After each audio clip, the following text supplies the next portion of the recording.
तेजी से तरक्की की सीढ़ियां चढ़ने वाले पाकिस्तानी यूट्यूबर रजब भट्ट के लिए मुश्किलात बढ़ गईं।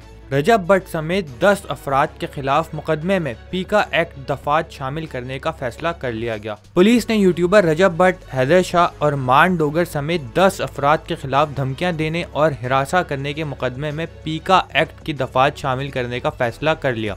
एसएसपी इन्वेस्टिगेशन मोहम्मद नवीद का कहना है कि रजब भट्ट और साथियों ने मुद्दई को टिकटॉक पर हिरासा किया और धमकियां दी। मुकदमे में पीका एक्ट दफात शामिल करने के लिए लीगल टीम से मुशावरत जारी है। पुलिस का कहना है कि रजब भट्ट, मान डोगर और हैदर शाह के खिलाफ मुकदमा यूट्यूबर उमर भट्ट ने दर्ज करवाया। मुलजिमान उबूरी जमानत करवाकर शामिल तफ्तीश हो चुके हैं। मुकदमे की तफ्तीश दीगर दफात के साथ पीका एक्ट के तहत होगी।